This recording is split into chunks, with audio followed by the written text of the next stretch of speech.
অবশেষে হুঁশ ফিরল কেন্দ্রের। রাজধানীর বুকে লাগাতার বিক্ষোভ, সংসদ অভিযানে টিয়ার গ্যাস, লাঠিচার্জ এবং বিরোধী দলগুলির প্রবল দর কষাকষির পর অবশেষে আলোচনায় বসল কেন্দ্রের মোদী সরকার। নিট কেলেঙ্কারি ও শিক্ষা সংস্কারের দাবিতে রাজপথে নামা আন্দোলনকারীদের সঙ্গে দীর্ঘ আলোচনার পর অবশেষে কাটল জট। কেন্দ্রীয় স্বাস্থ্যমন্ত্রী তথা বিজেপি সভাপতি জেপি নাড্ডার সঙ্গে বৈঠকের পর টানা 23 দিন ধরে চলা আমরণ অনশন প্রত্যাহার করে নিলেন বিশিষ্ট শিক্ষাবিদ ও সমাজকর্মী সোনাম ওয়াংচুক। স্বাস্থ্যের অবনতি হওয়ায় গত 18 জুলাই থেকেই দিল্লির সফরদরজং হাসপাতালে চিকিৎসাধীন ছিলেন সোনাম। সোমবার বিকেলে কেন্দ্রীয় মন্ত্রী জেপি নাড্ডার হস্তক্ষেপে এবং ইতিবাচক আশ্বাসের ভিত্তিতে অনশন ভাঙেন ওয়াংচুক। যন্তর মন্তর থেকে সোনামকে জোর করে নিয়ে গিয়েছিল দিল্লি পুলিশ। গত 18 জুলাই সোনাম ওয়াংচুককে দিল্লির যন্তর মন্তর থেকে জোর করে তুলে নিয়ে গিয়ে সফরদরজং হাসপাতালে ভর্তি করেছিল দিল্লি পুলিশ। কিন্তু হাসপাতালের বিছানাতেও চিকিৎসকদের দেওয়া স্যালাইন বা ওষুধ প্রত্যাখ্যান করে অনশন বজায় রেখেছিলেন ওয়াংচুক। রবিবার ওয়াংচুকের স্ত্রী গীতাঞ্জলি অ্যাংমো স্পষ্ট করে দিয়েছিলেন, সরকার বা রাজনৈতিক দলগুলি শিক্ষা ব্যবস্থার দায়বদ্ধতার বিষয়ে সুনির্দিষ্ট আশ্বাস না দিলে এই অনশন থামবে না। এরপর সোমবার বাদল অধিবেশনের প্রথম দিনই পরিস্থিতি অত্যন্ত জটিল রূপ নেয়।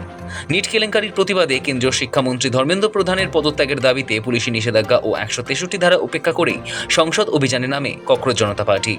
এদিকে প্রতিবাদীদের ছত্রভঙ্গ করতে কাঁদানে গ্যাসের সেল ছোড়ে পুলিশ। অভিযোগ ওঠে লাঠিচার্জেরও। বিক্ষোভের উত্তাপ এতটাই বেড়ে যায় যে নিরাপত্তার খাতিরের মধ্যেই দিল্লির বহু এলাকায় মোবাইল ইন্টারনেট পরিষেবা বন্ধ করে দিতে বাধ্য হয় প্রশাসন। পুলিশ ও আন্দোলনকারীদের সংঘর্ষের পরিস্থিতিতে বেশ কয়েকজন বিক্ষোভকারী এবং নিরাপত্তারক্ষী আহত হয়েছেন বলে খবর।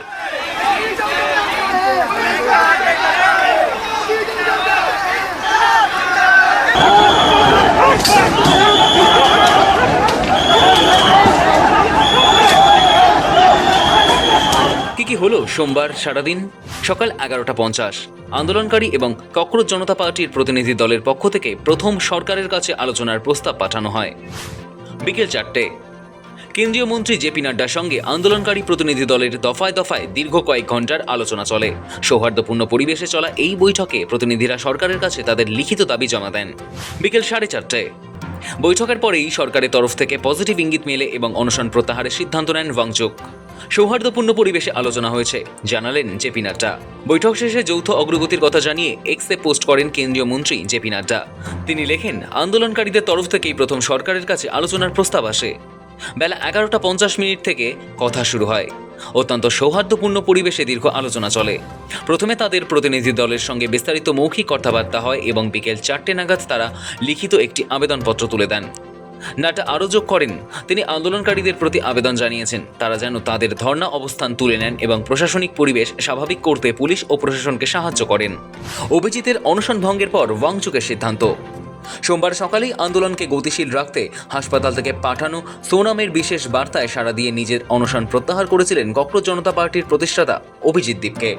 মানসিক চাপে আত্মঘাতী হওয়া নিট পরীক্ষার্থী রিয়া থাপার বাবার হাত থেকে ফলের রস খেয়ে অনশন ভেঙেছিলেন অভিজিৎ।